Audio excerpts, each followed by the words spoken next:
अस्सलाम वालेकुम। वालेकुम अस्सलाम। मैं भाभी की बहन। आप वही है ना, तैमूर भाई के दोस्त बिलाल?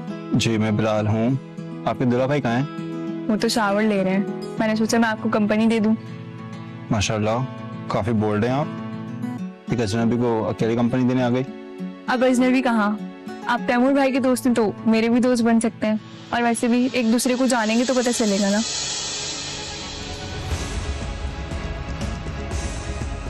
सॉरी मैडम, मेरे पास इतना वक्त नहीं होता। वक्त तो निकालना पड़ता है। मुझे लगता है तैमूर को देर लगेगी, मुझे चलना चाहिए। अरे अच्छा रुकें, आपको चाय पिलाऊं? आप चाय पियेंगे? एक गिलास पानी। मैं लेके आती हूँ।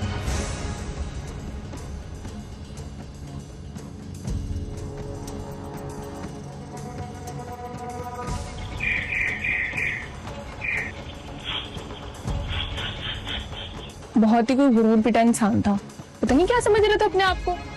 तुम तो हो ही बेवकूफ मानूर। तुमसे एक लड़का काबू में नहीं आया। पता भी है इकलौता और कितना अमीर है वो। भाजी वो मुझसे सीधे मुंह बात करेगा तो मैं उसको काबू करूंगी ना। क्यों, मैंने नहीं किया था क्या तैमूर को अपने काबू में? याद है कैसे वो मेरी वजह से अपने घर वालों के खिलाफ हो गया था? तुम खुशकिस्मत हो बाजी। और तैमूर भाई थोड़े से बेवकूफ भी थे और हैं, लेकिन ये बहुत चालाक इंसान है। अरे बस बस, इंसान कोशिश करे तो क्या कुछ नहीं कर सकता। उस दिन भी उसके घर दावत में जाने के लिए मैंने फारिया को इसीलिए कटाया था कि कहीं उसकी अम्मा उसको देखकर इम्प्रेस ना हो जाए। और इतना मौका देने के बाद भी तुम बिलाल को पटा नहीं सकती। बाजी वो मुझसे सीधे मुंह बात करेगा तो मैं उसको काबू करूंगी ना। चलो अब तुम ही कोई राह निकालो मिलने की। तैमूर भाई से बोलो कि उसको डिनर पे साथ ले आए, नहीं तो फिर कुछ और सोचते हैं। अच्छा चलो, सोचती हूँ मैं कुछ, लेकिन इस दफा तुम्हारा तीर ना निशाने पर लगना चाहिए। कोशिश मेरी और साथ तुम्हारा बाजी।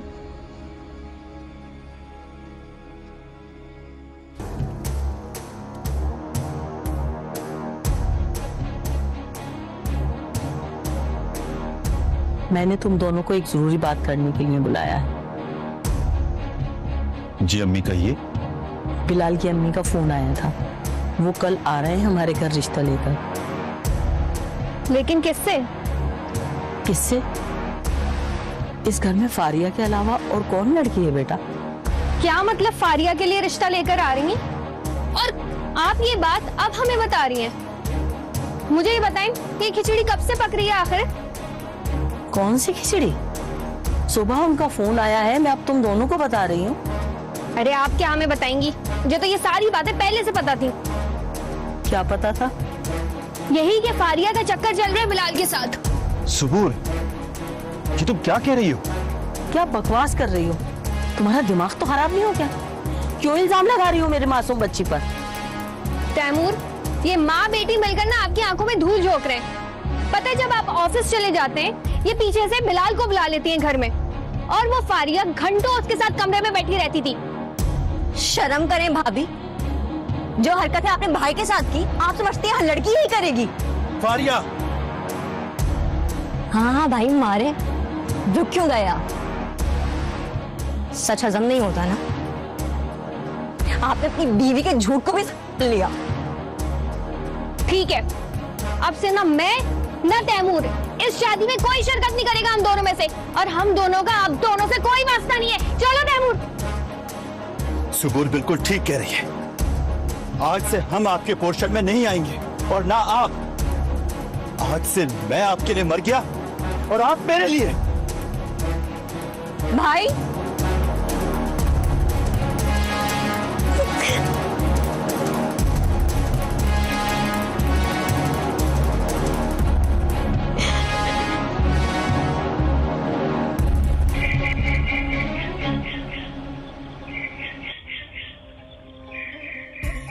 आंटी आप क्यों परेशान हो रही हैं? मैं हूं ना आपका बेटा। अम्मी भी तैमूर की इस हरकत से बड़ा अफसोस कर रही थी। हकीकत तो ये है, महानूर और सबूर चाहते थे मेरी महानूर से शादी हो जाए। ये लोग जब आए थे दावत पे महानूर को अपने साथ लेके, महानूर मुझसे जबरदस्ती फ्री हो रही थी। अम्मी को एक आंख नहीं अच्छी लगी ये बात। अच्छा, तो हकीकत ये थी और मेरी बच्ची पर खामखा इतना बड़ा इल्जाम लगा दिया।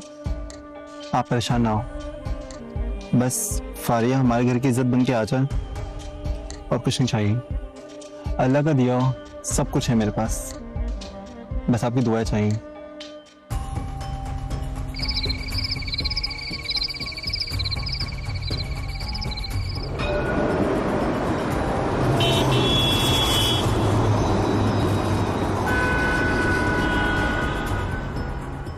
अच्छा वो आंटी आपने हमारी बात मानी और अब हमारे साथ आ गई। वैसे भी अम्मी के जाने के बाद घर काफी सुनसान हो गया था। हाँ, आप जब से आई है ना, मैं भी पुरसुकून हो गई हूँ, वरना हर वक्त आप ही की फिक्र लगी रहती थी। वैसे भी तैमूर भाई का होना या ना होना बराबर ही था। अरे वो तो मुझसे भी नाराज होकर बैठा हुआ है। एक दो दफा मैंने कॉल करने की कोशिश की बट उसने कॉल काट दी। बस बेटा, अपने ही घर में वो अपनी माँ को नहीं पूछता। अगर मैं वहां मर भी जाती ना तो किसी को पता नहीं चलता। अम्मी, किस तरह की बातें कर रही हैं आप? मरे आपके दुश्मन? शायद कोई आया, मैं देख कर आती हूँ।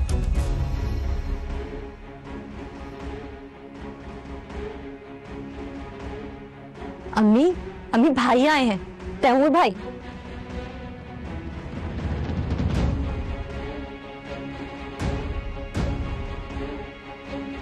अम्मी, मुझे माफ कर दे। क्या हो गया बेटा? अच्छा ऊपर बैठो, माफ कर दे मुझे। ऊपर बैठो। क्या हो? आप सही कहती थी, सुबूर से शादी मेरी सबसे बड़ी गलती थी। फारिया की शादी के चंद माह बाद मेरी जॉब चली गई, जो सेविंग थी वो भी खत्म हो गई। आपको पता है, मुझसे खाने तक का भी नहीं पूछती थी। हर रोज जब मैं जॉब की तलाश के लिए जाता तो अपनी माँ के घर गई भी होती थी और आए दिन मुझसे अपनी माँ के घर जाने के लिए इसरार करती।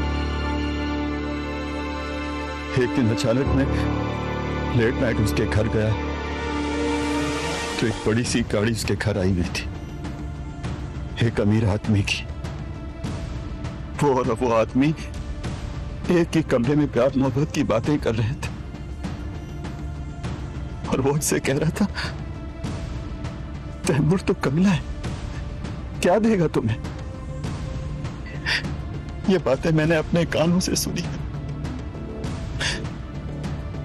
और ये बात सुनकर मैं तैश में आ गया।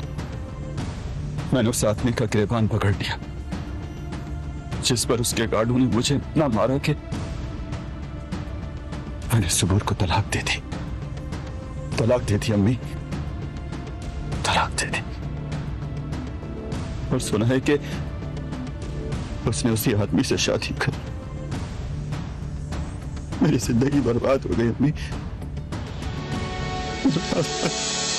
तुम दलदल में फंस गए थे मेरे बेटे, तो तुम हमारे पास क्यों नहीं आए?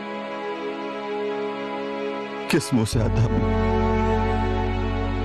आप लोगों के पास आने के लिए हिम्मत नहीं हो रही थी। मैं काबिल नहीं था आप लोगों के पास आने के लिए। बीमार हो गया था, अकेला हो गया था। मुझे माफ कर दो।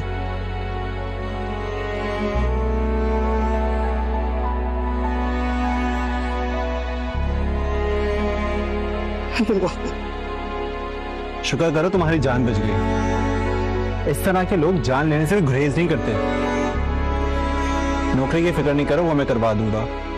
दफा करो सबूर को। भाई, आपका इलाज भी हम करवाएंगे और बिलाल बिल्कुल ठीक कह रहे हैं। जिंदगी एक सुबूर पर खत्म नहीं हो जाती। मैं करवाऊंगी ना अपने भाई की शादी, आप देखिएगा, बहुत ही नेक, शरीफ और खानदानी लड़की से।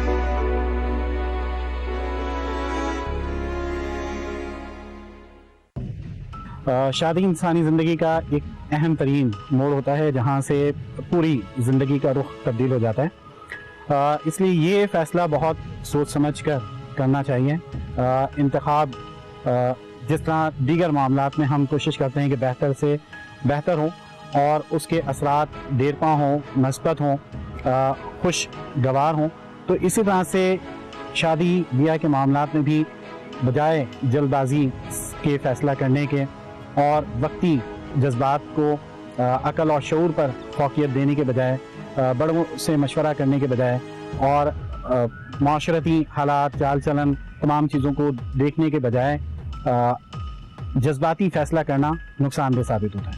और जैसा कि ड्रामे में दिखाया गया कि एक गलत फैसले ने पूरे ख़ानदान को परेशान करके रखा, इंसान की अपनी ज़िंदगी जो है वो उसके लिए मुश्किल साबित हुई। तो जो अहम पैगाम है यहाँ पर वो यही पोशीदा है कि ज़िंदगी के इस अहम तरीन फैसले को बहुत सोच समझ कर, मशवरे के साथ और जल्दबाजी में फैसला करने के बजाय अकल, शऊर, फ़हम को सामने रखते हुए फैसला किया जाए और बेहतर से बेहतर इंतखाब। और उसमें भी हमें जो दीन की तालीमात है उसको पेश नज़र रखना चाहिए कि जिस तरह हदीस में कहा गया कि 4 चीज़ें होती हैं किसी भी रिश्ते को कायम करने के लिए, तो उसमें जो सबसे बेहतर और सबसे काबिल तरजीह चीज़ जिसको इख्तियार करने का हुक्म दिया गया वो इंसानी किरदार ही है, कि जो किरदार के लिहाज से बेहतर है, सीरत के लिहाज से बेहतर है, उसी का इंतखाब किया जाना चाहिए।